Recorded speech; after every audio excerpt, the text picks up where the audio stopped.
सबसे पहले मौजूदा हालात को पेश नज़र रखते हुए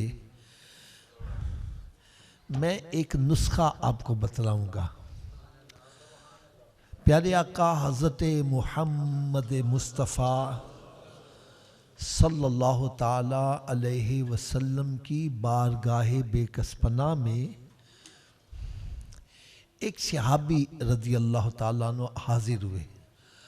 अर्ज़ करने के या रसूल अल्लाह सल्लल्लाहु अलैहि वसल्लम, मैं तंग दस्त बड़ा रहता हूँ, कर्ज के बोझ के नीचे भी दबा रहता हूँ। अपनी तरफ से मैंने बड़ी कोशिश की मेरा कर्ज उतर जाए और कम से कम 2 वक्त पेट भर के खाना ही मुयस्सर आ जाए, लेकिन बात नहीं बनी। जब हर तरफ से मायूस हो गया हूँ तो आपकी बारगाह में हाजिर हो गया। अगर आप इजाज़त दें तो मैं यहाँ एक छोटा सा नुक्ता बयान कर जाऊँ। आज कुछ ऐसे भी अफराद हैं वो कहते हैं बस अल्लाह, सिर्फ अल्लाह, मेरे लिए अल्लाह ही काफ़ी है और अल्लाह मेरी शारक से ज़्यादा करीब है, मुझे किसी के पास जाने की ज़रूरत नहीं है, लिहाजा तुम दाता सम क्यों जाते हो, वलियों के पास क्यों जाते हो। इस किस्म की गुफ्तगू वो करते हैं, बल्कि बड़े बड़े सख्त अल्फाज भी अदा कर देते हैं।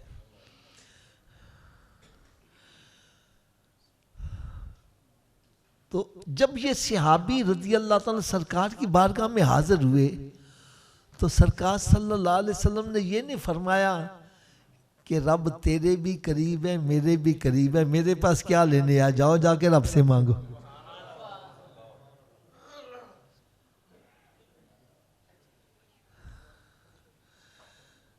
मेरी बात जानना, ये दिल के ऊपर नक्श कर लो। कुरान मजीद फुरकान हमीद में रब ताला ने इरशाद फरमाया, नहनु अक़रबु इलैहि मिन हब्लिल वरीद, कि हम तुम्हारी शारक से भी ज्यादा करीब हैं। जो बंदे कहते हैं जी रब करीब है, फिर हमें किसी के पास जाने की क्या जरूरत है, तो मैं इसका सिर्फ एक जवाब दूंगा। जब ये बीमार हो जाते हैं डॉक्टर के पास जाते हैं कि नहीं जाते, तो शिफा देने वाला शारक से ज्यादा करीब है, डॉक्टर के पास क्या लेने जा रहा। क्यों जाके पेट चेक करवाता है, क्यों जाके लाइनों में लगता है।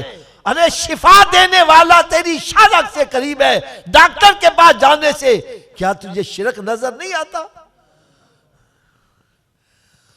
उन्हें जी डॉक्टर दवाई देता है, बंदा सही हो जाता है। मैंने कहा अल्लाह का वली का हाथ उठ जाए बेड़ा पार हो जाता है।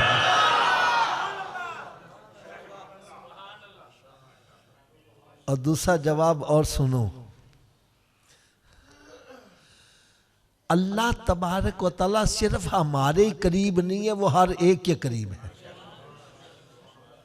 रब ताला काफिर के भी, ऊंची बोल दो यार, मुशरिक के भी, मुर्तद के भी, हिंदू के भी, सिख के भी, ईसाई के भी, यहूदी के भी, रब ताला हर एक के करीब है, लेकिन हर बंदा रब के करीब नहीं है।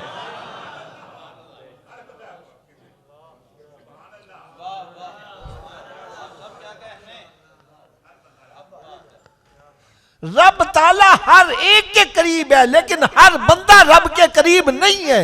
अब ही आपने अजीब बात कर दी, रब करीब है हम करीब नहीं है।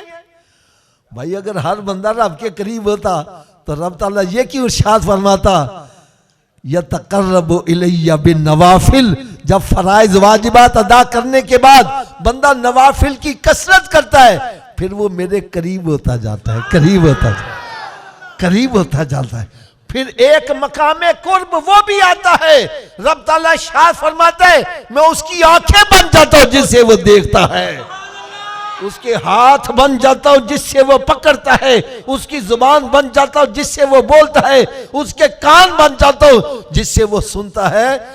फिर ऐसा बंदा मुझसे जब भी मांगता है मैं उसकी दुआ को रद्द नहीं करता, कबूल कर लेता।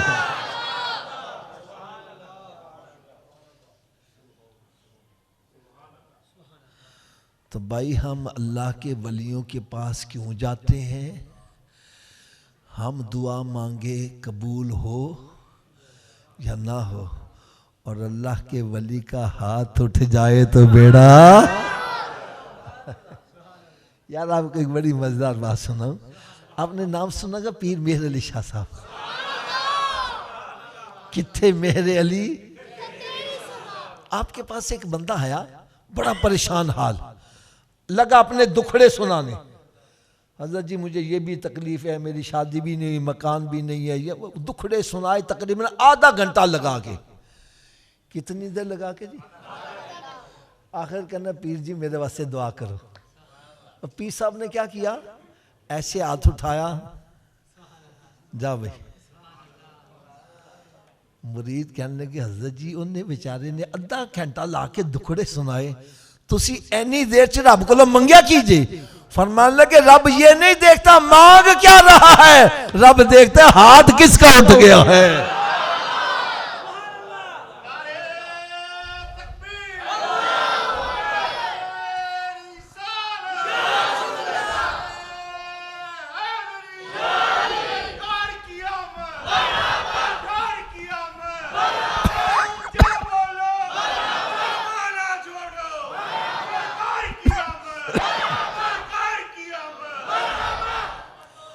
अच्छा, मकामे कुर्ब के बारे में मैं आपको बतलाऊं। हमारा मकामे कुर्ब ये है, दुआ मांगे कबूल हो या, और अल्लाह के वली का हाथ उठ जाए तो दुआ। और मेरे आका का मकामे कुर्ब कैसा है? यार सुनोगे आपकी तबीयत खुश हो जाए। मैं फिर देखो रिपीट करने लगा। हम दुआ मांगे कबूल हो या ना हो, अल्लाह का वली दुआ मांगे तो कबूल हो जाए। और मेरे आका सल्लल्लाहु अलैहि वसल्लम दुआ भी ना मांगे, सिर्फ दिल में ख्याल किया है, अपना चेहरा आसमान की तरफ उठाया, रब ने फरमाया महबूब जिधर चेहरा करोगे किबला उधर ही कर दिया जाएगा।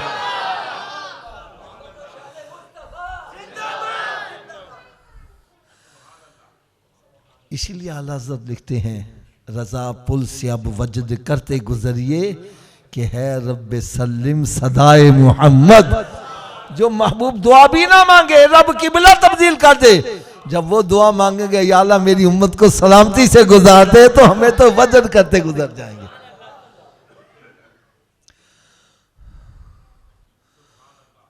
तो मेरे आका सल्लल्लाहु अलैहि वसल्लम ने इरशाद फरमाया, मेरे सहाबी 3 काम तुम कर लिया करो, तेरे घर में खैर व बरकत की मैं जमानत दिया देता हूं।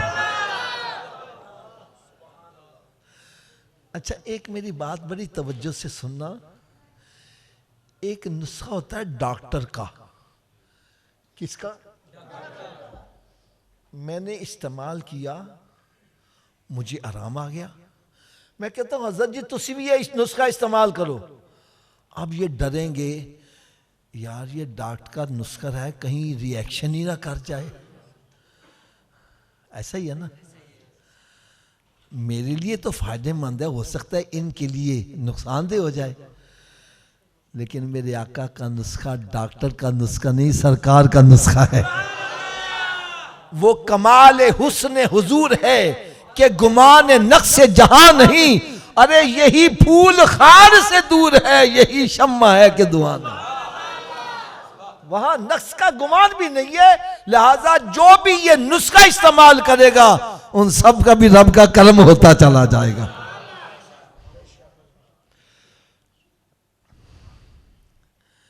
यकीन जानो, मैं आपको अपनी बात बतला। मैं बेसिकली रेलवे में जॉब करता था, और जब मैंने ये नुस्खा सुना, मेरे भी हालात कुछ ऐसे थे।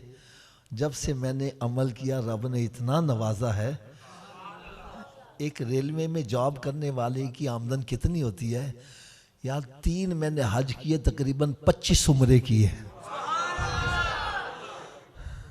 और मेरे पास जो आए बंदे, यकीन जानो रोते हुए आए, कंगाल हो गए, हाफिज जी कुछ पल्ले नहीं है। मैंने कहा यार ये नुस्खे पर अमल करो, आज करोड़पति अरबपति बने हुए हैं। तो आपके दिल में भी शौक़ पैदा होता होगा, यार ये नुस्खे पर हम भी अमल करें। लेकिन ये नुस्खा पता नहीं कितना मुश्किल होगा जिस पर अमल करने से इतना बड़ा मुआशी मसला हल हो जाए। लो भाई सुनो, पहला काम फरमाया जब घर में दाखिल हुआ करो घर वालों को सलाम कर दिया करो। घर में कोई नहीं, खाली घर, कोई सलाम कर दो। दूसरा काम फरमाया एक मर्तबा मुझ पर भी सलाम भेज दिया करो। अस्सलामु अलैका अय्युहन नबिय्यु व रहमतुल्लाहि व बरकातहू, या ये पढ़ लो या अस्सलातु वस्सलामु अलैका व अला आलिका व अस्हाबिका या हबीबल। तीसरा काम फरमाया एक मर्तबा सूरह इखलास पढ़ लिया करो। अब तीनों काम कैसे करने मैं प्रैक्टिकली करके बतला दूं।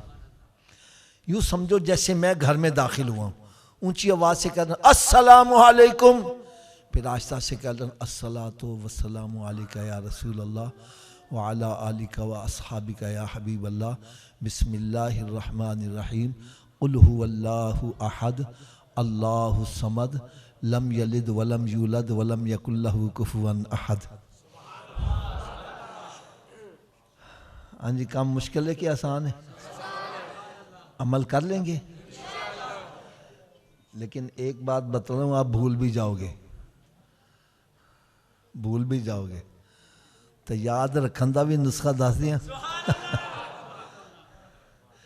याद रखने का नुस्खा भी दो नुस्खे बतलाऊंगा। पहला नुस्खा, जो भी मिले भाई तुम ही 3 काम कर लिया कर, भाई आप भी 3 काम, भाई आप भी 3 काम कर लिया, भाई आप भी 3 काम कर लिया करो। जब आप किसी का भला चाहोगे तेरा भला खुद ब खुद ही होता जाएगा।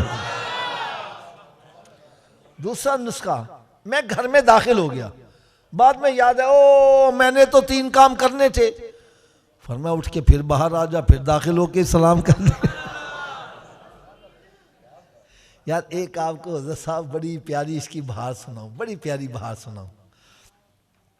हमारे लाहौर में ना अल्लामा इकबाल टाउन है, उसमें एक दुबई चौक है, वहाँ पर एक बड़ी प्यारी मस्जिद बनी है। वहाँ पर बयान था, तो बयान के बाद लोग अपने घरों को चले गए और कुछ लोग बैठे मुलाकात करने वाले और मेरा मसाइल पूछने वाले बैठे हुए थे।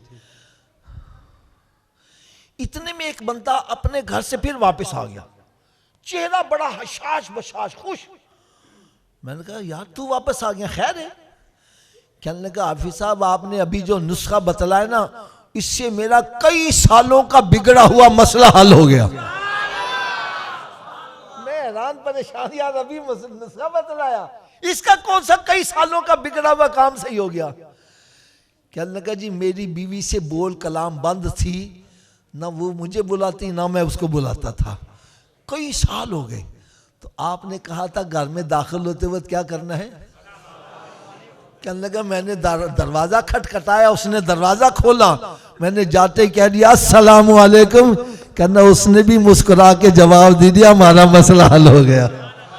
अरे जिसको हकीर जान के तुमने बुझा दिया, यही चिराग जलेंगे तो रोशनी होगी।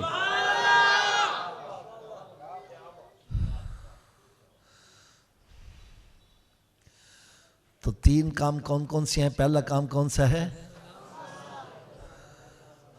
दूसरा काम और तीसरा काम सूरह इखलास। सभी अमल करेंगे ना जी? यार एक कोई काम करो ना उसके फायदे ज्यादा हों। हम पता क्या ना, नाले चोपड़ियाँ, यार नाले गुर्बत भी दूर हो जावे, घरदियां सलाम करोगे 10 नेकियां सलाम करन दियां मिल जाएंगियां, दरूदो सलाम पढ़ोगे 20 नेकियां दियां भी मिल जाएंगियां, ते सूरह इखलास पढ़ोगे 10 पारे तिलावत करना भी सवाब मिल जाएगा। अल्लाह ताला सानू सारियां नू अमल करन दी तौफीक अता फरमाए।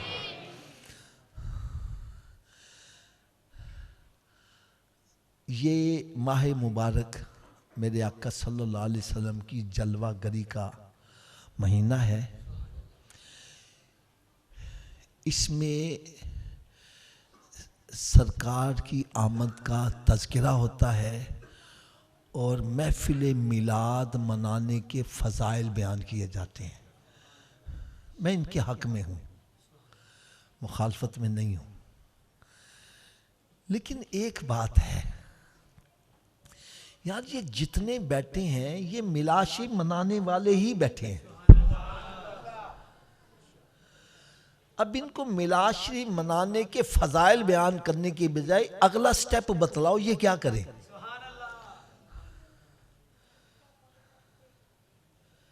आज मैं आपको अगला स्टेप बतलाऊंगा हमें करना क्या है। परेशान तो नहीं हो जाएंगे। आज देखा जाए तो हर बंदा परेशानी में मुब्तला नजर आ रहा है। अगर मैं ये कहूं कि भाई इतने बड़े इज्तिमा में वो बंदा हाथ खड़ा करे जिसको कोई परेशानी नहीं, तो शायद किसी का भी हाथ खड़ा, हर बंदा परेशान है। तो आज मैंने दो बातें बतलानी है, परेशानी आती क्यों है और इसका इलाज क्या है। परेशानी आती क्यों है और इसका इलाज क्या है। यार बड़े तवज्जो से, तहम्मुल से, दिल के कानों से सुनने वाली है। इसके लिए मैं पहले एक मिसाल अर्ज कर दूं, मिसाल समझ में आ जाएगी तो अगला मसला आसान हो जाएगा। हजरत साहब, आप एक कंपनी से नई गाड़ी खरीदते हो, कार खरीद लेते हो। अब इस कार को कैसे चलाया जाए, कैसे ऑपरेट करना है, उसके लिए वो एक बुकलेट दे देते हैं। ये किताब है, इसके मुताबिक इस गाड़ी को चलाना है। हम गाड़ी भी लेकर आ गए, किताब भी लेकर आ गए। किताब खोली, समझ नहीं आ रही। समझ, हमने फैक्ट्री में फोन किया, हज़रत साहब आपकी जो किताब है हमें समझ नहीं आ रही, गाड़ी कैसे चलाएं। वो अपना एक नुमाइंदा भेज देते हैं। नुमाइंदा आके किताब भी सिखा देता है और गाड़ी चला के भी दिखाता है, और साथ ये भी नसीहत करता है, भाई गाड़ी के आगे रेडिएटर है, इसमें पानी डालना है।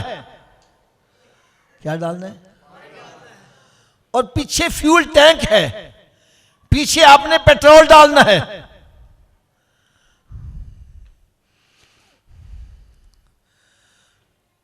अब वो नुमाइंदा चला जाता है। हम नुमाइंदे की मर्जी नहीं करते, अपनी मर्जी चला लेते हैं। रेडिएटर में पेट्रोल डाल देते हैं और टैंक में पानी डाल देते हैं। अब क्या होगा? ऊंची बोलो यार। गाड़ी चल जाएगी? गाड़ी नहीं चलेगी तो हम परेशान हो जाएंगे। हम फिर राब्ता करते हैं, गाड़ी नहीं चलती, नुमाइंदा फिर आ जाता है, और जनाब आपने किया क्या है जी? आपने कहा था गाड़ी में पानी भी डालना है, पेट्रोल भी डालना है। भाई कहां डालना है? और जी आपने दोनों चीजें की। मैंने अपनी मर्जी इस्तेमाल की, मैंने पेट्रोल जो है रेडिएटर में डाल दिया और फ्यूल टैंक में मैंने पानी डाल दिया। वो कहता है भाई ये गाड़ी जिसने बनाई है ना, उसकी मर्जी के मुताबिक चलाओगे तो चलेगी, वरना ये गाड़ी जिसने बनाई है उसकी मर्जी के मुताबिक चलाओगे तो चलेगी। इस गाड़ी में तेरी अपनी मर्जी, ऊंची बोलो, तेरी अपनी मर्जी। एक मतलब फिर ऊंची आवाज, तेरी मर्जी। याद, अगर एक बंदे की गाड़ी बनाई हुई में हम अपनी मर्जी नहीं चला सकते तो ये गाड़ी तो रब ने बनाई है, इसने अपनी मर्जी क्यों चला रहा है?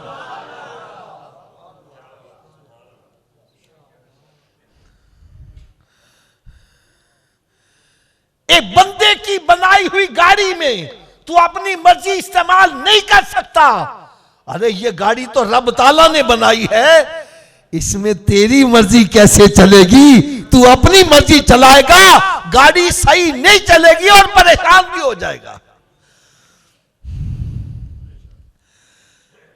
अब सुनो यार, आपके अंदर इश्क और मोहब्बत की शमा रोशन हो जाए। रब ताला ने यह गाड़ी बनाकर हमें दी और बुकलेट के तौर पर कुरान अता कर दिया। इस कुरान को पढ़ते जाओ और गाड़ी उसके मुताबिक चलाते जाओ। हमने अर्ज की, या अल्लाह हमें कुरान की समझ नहीं आ रही, हम कैसे गाड़ी चलाएं? रब ताला ने अपना महबूब हमें अता फरमा दिया।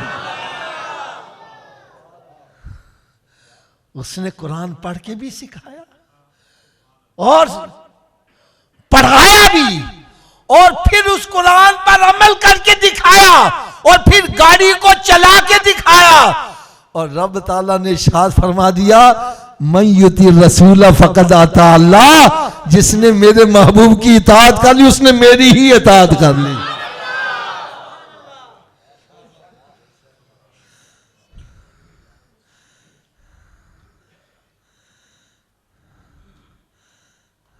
अब मैं थोड़ी सी कड़वी सी बातें कहने लगा हूं। सरकार ने फरमाया इस टैंकी में हलाल डालना है। क्या डालना है? हमने हराम डाल दिया।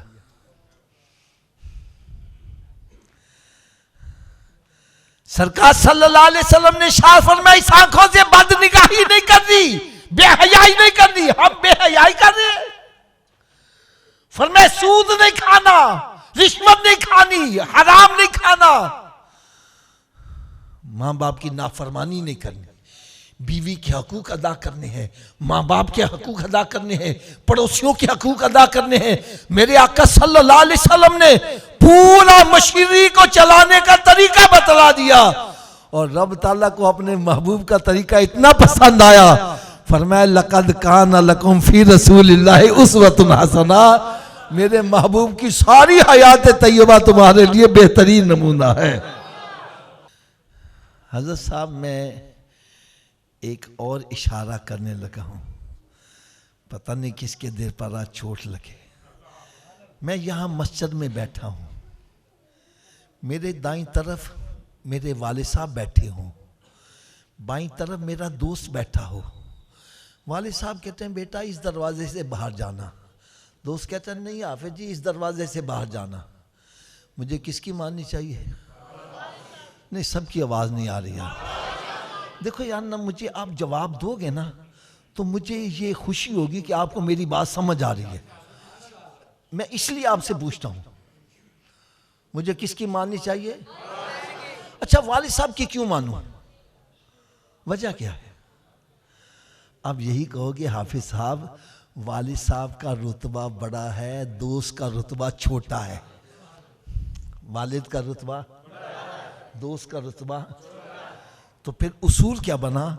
जब बड़े मर्तबे वाले और छोटे मर्तबे वाले की बात इकट्ठी आ जाए तो छोटे की छोड़ दो, किसकी मानो? नहीं, सबकी आवाज नहीं आ रही। छोटे की छोड़ दो, किसकी मानो? अच्छा, कोई आप में से मुझे इसका तर्जुमा बतलाएगा अल्लाहु अकबर का क्या मतलब है? अल्लाह सबसे, क्या सबसे बड़े की बात हम मानते हैं?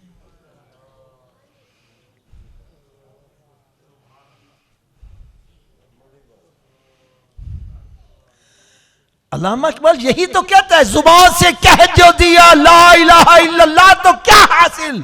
अरे दिलो निगाह मुसलमान ही तो कुछ भी नहीं है। जुबान से अल्लाह अकबर कहता है और बात शैतान की मान रहा है।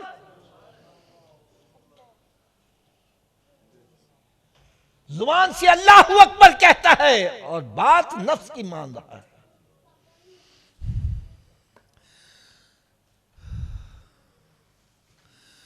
अगर मेरी बात से आपको तसल्ली नहीं हो रही, मैं मिसाल भी दे दूं।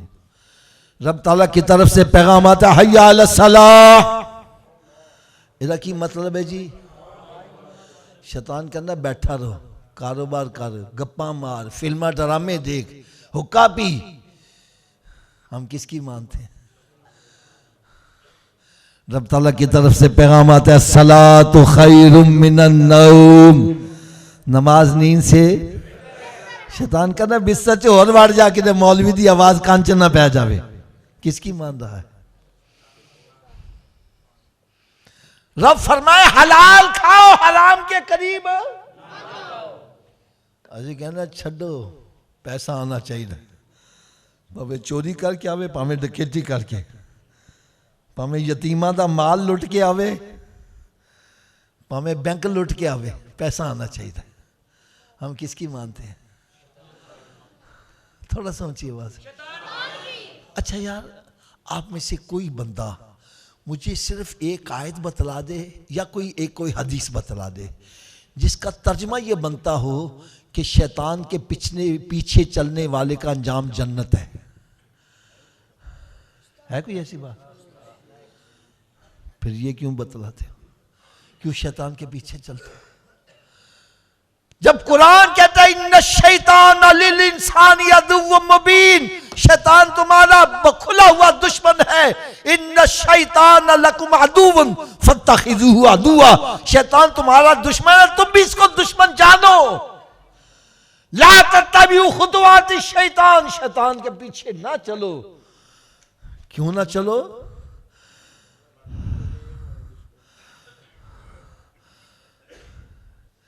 शैतान ने भी कहा था काल फवा इज्जतिका लाहुव्यन्नहुम अजमाइन, या अल्लाह मुझे भी तेरी इज्जत और जलाल के मैं इस शान को गुमराह जरूर करूंगा, इल्ला इबादक मिनहुमुल मुखलसीन, लेकिन जो खुलूस से इबादत करेंगे उन पे मेरा दाव नहीं चलेगा। तो रब ताला ने आगे से जवाब क्या दिया? फरमाया काल फल हक वल हकाकुल ला अमला अन्ना जहन्नम मिनका व मिमन तबिअका मिनहुम अजमाइन, फरमाया फिर मेरा भी फैसला सुन ले। हक बात यह है ए शैतान, मैं तुझे भी और जितने तेरे पीछे चलने वाले सबको पकड़ के जहन्नम में डाल दूंगा।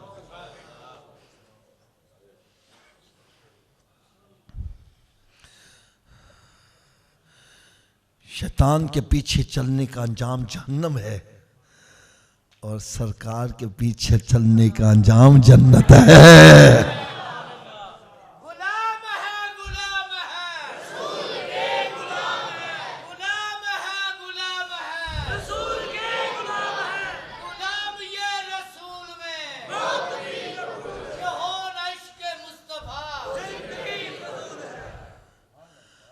अच्छा, ये कि इश्क़ मुस्तफ़ा के इजहार का तरीका है कि हम सरकार की आमद की खुशी में गलियां सजाते हैं, मकान सजाते हैं, मस्जिदें सजाते हैं, और ये आपके मस्जिद में भी लगी हुई हैं, चाइना की लड़ियां लटकाते हैं। करना चाहिए, सरकार की आमद की खुशी का इजहार करना चाहिए, लेकिन अगर नाराज़ ना हो तो एक छोटा सा इशारा करूं। सरकार की आमद की खुशी में चाइना की लड़ियां लटका रहा है और सरकार की लड़ियां कटवा के गंदी नाली में बहा रहा है।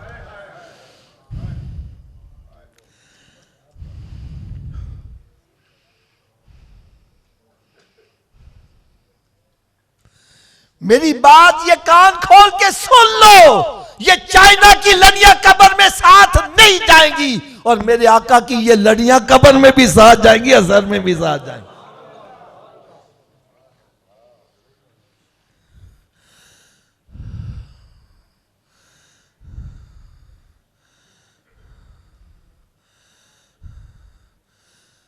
अगर मेरी बात से दिल मुतमईन नहीं हो रहा, मैं फैसला आपसे करवा लेता हूं।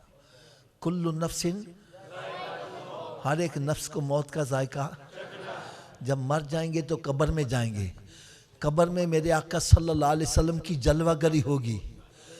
मैं हाथ बांध कर एक सवाल करने लगा हूं, सरकार के सामने सरकार के दुश्मनों वाला चेहरा होना चाहिए कि गुलामों वाला? अच्छा, मौत का पता है कब आ जाए? मुझे बोलो यार। तो फिर यार सरकार की मिलाद के खुशी में कौन कौन आशिक है जो ये नियत करे मैं आज से ही सरकार की सुन्नत चेहरे पर सजा रहा हूं। सभी बुलंद आवाज से इंशाअल्लाह का नारा करते हुए हाथों को उठाकर इजहार करो, हम सरकार की सुन्नत चेहरे पे सजाएंगे।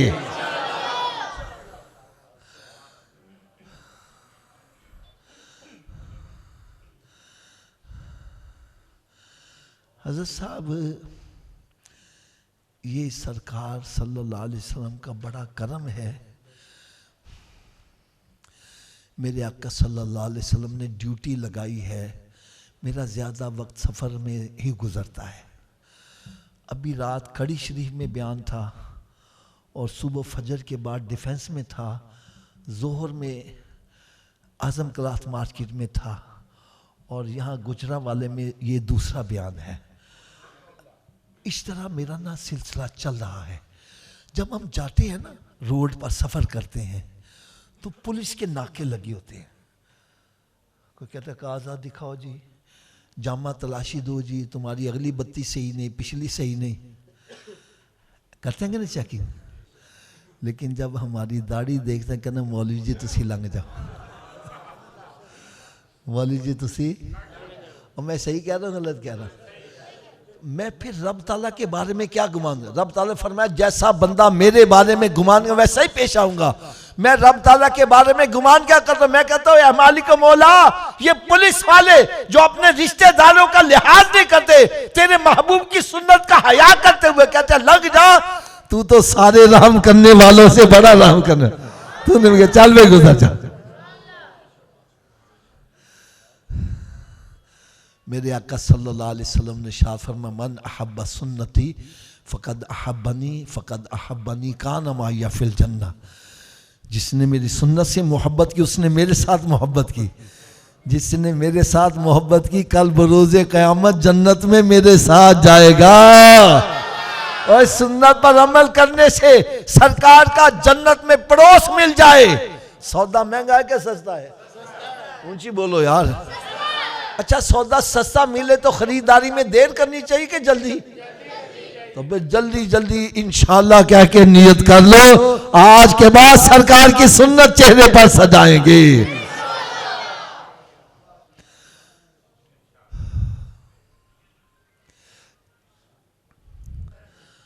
अब दूसरी तरफ आ जाओ, हम सरकार की नातें पढ़ते हैं। एक बड़ी मशहूर नात है, अल्लाह हज़रत का कलाम है, सबसे आला औला सबसे बाला वाला अपने मौला का प्यारा, दोनों आलम का दूल्हा, खल्क से औलिया औलिया से रसूल, और है सब रसूलों से आला। भला इस आला नबी की बात मानते हो?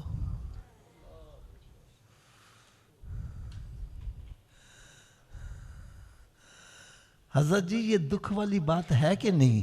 जिस नबी का कहा सूरज मान रहा है, चांद मान रहा है, जिस नबी सल्लल्लाहु अलैहि वसल्लम का कहा दरख्त मान रहे हैं, जानवर मान रहे हैं, और जिस नबी का कहा पत्थर मान रहा है, हम उम्मती हो के नबी का कहा नहीं मान रहे।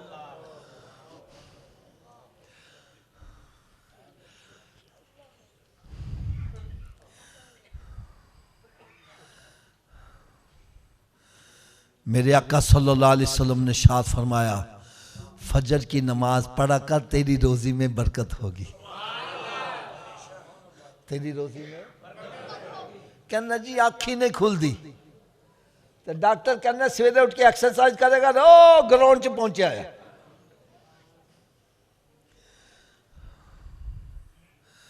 हजरत जी दुख वाली बात है कि नहीं है? नबी के कहे से आंख नहीं खुली, डॉक्टर के कहे से आंख खुल रही है। हमारे लाहौर में जना गार्डन है, कभी फजर में वहां चले जाओ, रश लगा हुआ, औरतें मर्द सूरज निकलने से पहले पहुंचे हुए, इतना रश के गाड़ी पार्क करने के लिए जगह मुश्किल से मिलती है, और मस्जिदें वीरान। और वहां जब जाते हैं कोई इधर जा रहा है, कोई उधर जा रहा है, कोई उल्टा हो रहा है, कोई सीधा हो रहा है। एक को मैं कहा सूफी जी तुसी क्यों उल्टे हो रहे हो? कहने लगे आफत जी डॉक्टर ने किया वे। किसने किया? मैं डॉक्टर के पास। मैं कहा डॉक्टर साहब तो चंगे भले बंदे ने उल्टा क्यों कर दीजिए? मैं कहने लगे आफिज साहब तुसी मसीत बना दो, मदरसा बना, पानी की टैंकी उत्ते रख दो, थले रख दो। मैं कहा जूते। कहना क्यों? मैंने कहा पानी ऊपर से नीचे लाना आसान है, नीचे से ऊपर ले जाना। कहने लगा बस भी बात समझ लो, ये दिल खून की टैंकी है। कौन सी? इसके लिए खून नीचे पहुँचाना आसान है, ऊपर दिमाग तक पहुँचाना मुश्किल है। जब हम बंदे को उल्टा करते हैं दिमाग नीचे होता है, दिल ऊपर होता है, ब्लड सर्कुलेशन दिमाग को होती है, बंदा फ्रेश हो जाता है। मैंने कहा अच्छा इसलिए उल्टा करना? कहना हाँ इसलिए उल्टा करते हैं। फिर कहना आफत जी की सच्ची गल भी दस दिया। मैं क्या जरूर बतला। कहना इंसान के दिमाग को जितनी ब्लड सर्कुलेशन सजदे की हालत में सही होती है, उल्टा लटकने से भी सही नहीं होती। जब बंदा सजदे में जाता है दिमाग नीचे होता है, दिल ऊपर होता है। मैंने कहा डॉक्टर की बात मानने वाले, तू एक मरतबा दिमाग ताजा करेगा, आ मेरे नबी का गुलाम बन जा, रोजाना 5 मरतबा तेरा दिमाग ताजा होता रहेगा।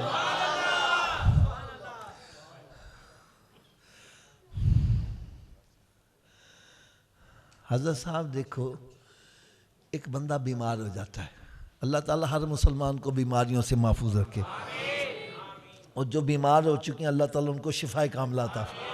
मैं समझाने के लिए बात कह रहा हूं। एक बंदा बीमार होता है, डॉक्टर के पास जाता है, डॉक्टर चेकअप करके कहता है सूफी साहब तुसी छोटा गो छाड़ दो, तुसी जी वड्डा गो छाड़ दो, तुसी बाबा जी नमक खाना छाड़ दो, तुसी मीठा खाना छाड़ दो। मस्जिद में बैठे सच्ची बात में छोड़ देते हैं कि नहीं छोड़ देते? ऊंची आवाज में। अच्छा आप में से कोई बतलाएगा ये छोटा गोश्त हलाल है कि हराम है?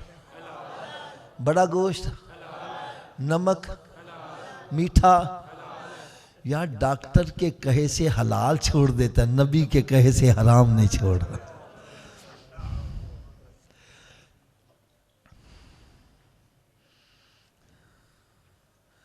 मैं गलत हूं हज़रत साहब मेरी झोली में डालो, कहो हाफिज साहब गलत कह रहे हो।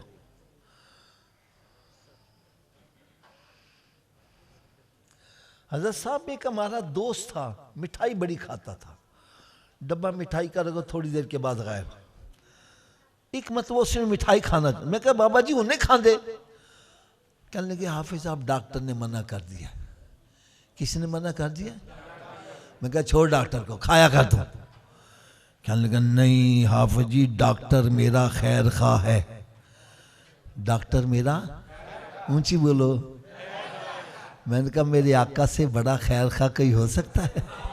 भाई डॉक्टर के कहे से तो हलाल छोड़ा, नबी के कहे से हराम नहीं छोड़ा, सूद खाना नहीं छोड़ा।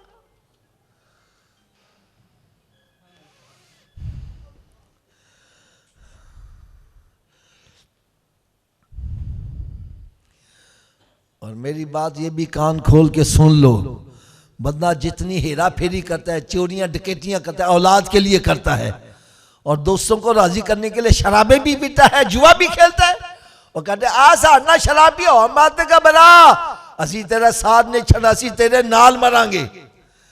बाबा जी तुसी दसो जो मर जाने फिर नाल मारते ने?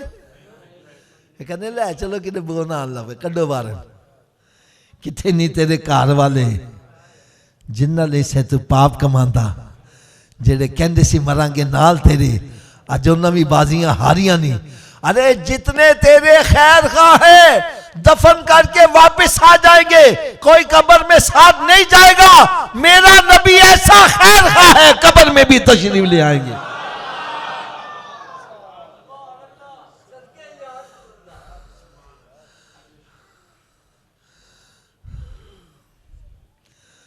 और मैदान माशर में जब मां अकलौते को छोड़कर भाग रही होगी, सरकार वहां भी करम नवाजी फरमाएंगे। अब मैं हाथ बांधकर आपसे एक सवाल करूंगा, ऐसे खैर खा नबी को खुश करना चाहिए कि नाराज करना चाहिए? ऊंची बोलो यार जरा। आप कहेंगे सरकार खुश कैसे होते हैं? तो भाई पहले ये जान लो सरकार नाराज कैसे होते हैं। सरकार की नाराजगी का पता चल जाए, वो नाराजगी वाले काम छोड़ो, सरकार आप भी राजी हो जाएंगे।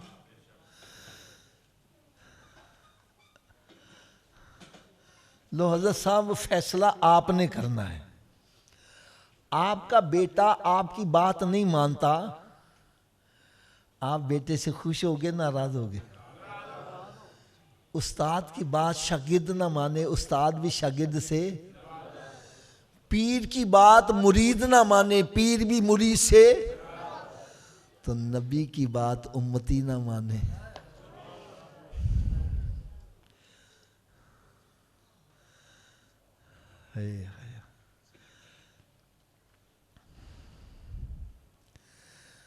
सरकार को नाराज करने वाले काम छोड़ दो, सरकार की नाफरमानी छोड़ दो। सरकार राजी होगे तो रब खुद ही राजी हो जाएगा, और सरकार राजी हो गए तो दुनिया भी समझ जाएगी, आखिरत भी समझती चली जाएगी। आज हम कहते हैं परेशानी बड़ी है, और भाई आप मेरी बात बड़ी आसानी से समझ लोगे। एक चक्की होती है ना, चक्की, इसमें दाने डालते जाओ, पिसते जाते हैं, आटा बन के बाहर निकलता चला जाता है। इसी चक्की में एक लोहे की किल्ली भी होती है, उस किल्ली पर सारी चक्की का दारोमदार भी है। किल्ली ना हो तो चक्की चल, लेकिन जो दाना किल्ली के साथ लगा रहता है वो बच जाता है, जो किल्ली से दूर हटता है उतना पिसता जाता है। अरे जिस तरह किल्ली पर सारी चक्की का दारोमदार है, इसी तरह मेरे आका पर सारी कायनात का दारोमदार है। वो जो ना थे तो कुछ ना था, वो जो ना हो तो कुछ ना हो। अरे जान है वो जहान की, जान है तो जहान है। जो उनके दामन से लिपट जाता है बच जाता है, और जो दामन से दूर हटता है पिसता जा रहा है। हम ये तो कहते हैं पाकिस्तान के हालात सही नहीं है, ये भी कहते हैं औलाद सही नहीं है, बच्चे सही नहीं है, बीवी सही नहीं है। मेरा ये अकीदा है, जिसको रब सुकून देना चाहे पूरी दुनिया बेसकून। अरे तू ये तो देख रहा कौन सही नहीं है, ये तो जरा चेक कर कहीं मैं दामन मुस्तफा से दूर तो नहीं हट गया।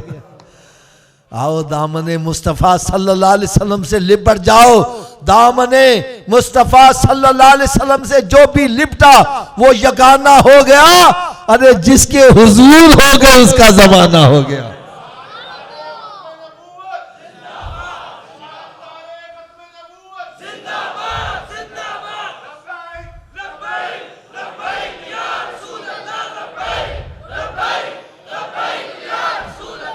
लबैक लबैक लबैक या रसूल, लबैक लबैक लबैक या रसूल, लबैक लबैक या रसूल।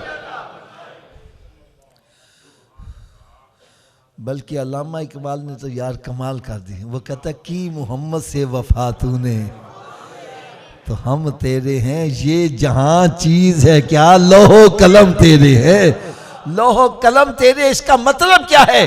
अरे लौ भी तेरे हाथ में होगी, कलम भी तेरे हाथ में होगी।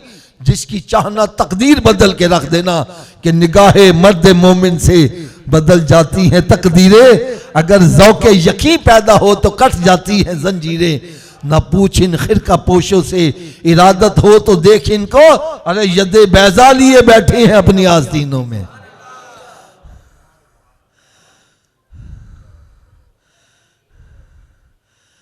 हाफिज जी अंदर ठंड नहीं पहनती, सुकून नहीं आता। और ये भी वजह बतला दूं। हजरत साहब आप एक दूध फरोश की दुकान पे जा रहे हो, दूध डाले खोल, उसके कहता है मुझे 5 किलो दूध चाहिए। वो कहता जी 1000 रुपया दे दो। आप 1000 रुपया दे देते हो। वो कहता बर्तन लाओ। क्या लाओ? आप बर्तन लेके आते हो, बर्तन में गिलाजत लगी है, नापाकी लगी है। दूध वाला उसमें दूध डाल देगा? ऊँची बोलो यार। आप कहते हो पैसे नहीं लेते और दूध बाहर से। वो कह रहे बेशक आपने पैसे दिए, 5 किलो दूध का तू मालिक भी बन गया है, लेकिन दूध लेना तो बर्तन को पाक करके आ। गंदे बर्तन में दूध नहीं डाला जाता। मैंने कहा एक दूध वाला पैसे लेकर गंदे बर्तन में दूध नहीं डालता। यार अल्लाह ताला तेरे गंदे सीने में अपना नूर कैसे डाल दे। जिसके अंदर तकब्बुर, रियाकारी, बुग़्ज़, हसद, कीना, अदावतें, बदनिगाही, बेहयाई, ये सीना जिससे नापाक है, इसमें अल्लाह का नूर कैसे आ जाए?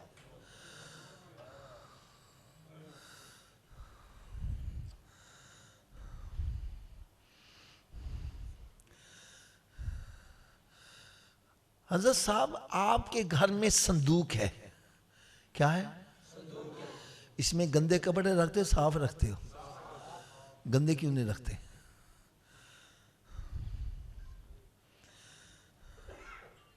आप यही कहोगे हाफिज साहब हमने संदूक बनाया ही पाक कपड़ों के लिए, नापाक कपड़ों के लिए बास्केट रखी है। नापाक कपड़ों के लिए संदूक काहे के लिए बनाया है? तो इसमें नापाक, भाई जब तूने संदूक पाक कपड़ों के लिए बनाया, नापाक नहीं रखते। और रब ने भी जन्नत पाक लोगों के लिए बनाई है, नापाकों के लिए दोज़ख बनाई है। काम नापाकों वाले करके जन्नत का मुस्तहिक बनना यार।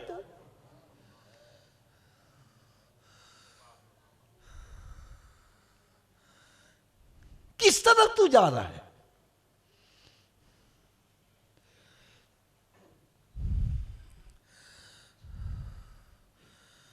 मेरे आका सल्लल्लाहु अलैहि वसल्लम की चश्माने मुबारक से आंसू जारी हो गए।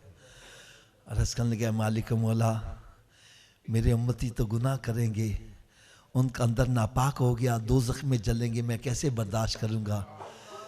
इनका अंदर पाक करने का नुस्खा अता फरमा दे। और नुस्खे की लोड़ है कि नहीं है? ऊंची बोलो, नुस्खा सुन लो। फिर रब ताला ने फरमाया मेरे महबूब अपने उम्मतियों के लिए 5 नमाजों का तोहफा ले जा। या अल्लाह इन नमाजों से क्या होगा? फरमाया जिस तरह किसी के घर के सामने नहर जारी हो और दिन में 5 मरतबा गुस्ल करे, उसके बदन पर मैल नहीं रहेगी। तेरा उम्मती 5 नमाजें पढ़ेगा, उनके बातिन में गुनाहों की मैल नहीं रहने दूंगा, जन्नत का मुस्तहिक बना दूंगा।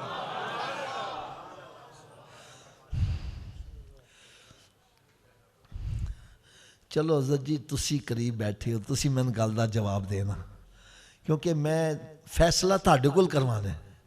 मकान में तुहाडा अपना, इन्हू लगा आया वे ताला, बगैर चाबी दे घर च वड़ जाओगे? सारे बोलो यार जरा। तुसी बोलते जे मैंने ठंड पैंदी है कि मेरी गल तुहानू समझ आ रही है। बगैर चाबी दे अपने घर च वड़ जाओगे? जे अगर बगैर चाबी ते तू अपने घर च नहीं वड़ सकता, बगैर चाबी ते जन्नत की में वड़ जाओगे?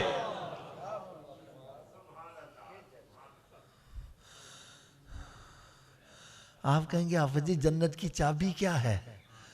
तो मैं कहूंगा भाई मुझसे ना पूछो, जिस नबी का मिलाद मनाते उन्हीं से पूछ लो जन्नत की चाबी क्या है। मेरे आका सल्लल्लाहु अलैहि वसल्लम ने शाह फरमाया अस्सलातु मिफ्ताहुल जन्नह, नमाज जन्नत की चाबी है।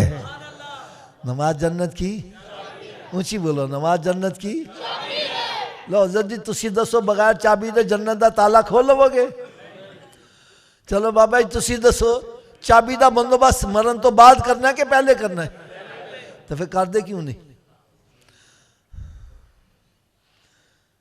जब एडमिट कर रहा है, तस्लीम कर रहा है मैं बगैर चाबी के जन्नत का ताला, और चाबी का बंदोबस्त भी मरने से पहले हो सकता है, मरने के बाद। तो फिर जब मस्जिद से आवाज आती है हय्या अला सलाह, आओ चाबी के लिए, क्यों बैठा गप्पा मारे हैं? क्यों बैठा फिल्में ड्रामे देख रहा है? क्यों बैठा कारोबार कर रहा है? अरे तुझे चाहिए सब काम छोड़ के मस्जिद की तरफ आ। कोई पूछे सूफी जी किधर जा रहे जे? बतला मैं जन्नत की चाबी लेने जा रहा हूं। क्या लेने जा रहा हूं? ऊंची बोलो, क्या लेने जा रहा हूं? अगर नाराज ना हो तो थोड़ी जी कड़वी गल कह रही, नाराज तो नहीं होगी? हाथ बन के कहन लगा वहां, अगर जन्नत की चाबी का बंदोबस्त ना किया फिर किथे जाना पेगा? तो दोज़ख की अग बर्दाश्त कर लोगे?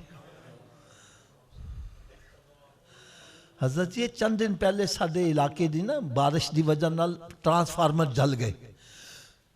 वापदा वालों ने कहा जी 3 दिन तक बत्ती नहीं आएगी।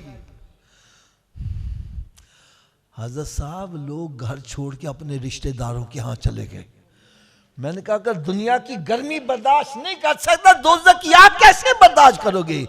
अरे डरो उस आग से जिसका ईंधन इंसान और पत्थर बना दिए गए।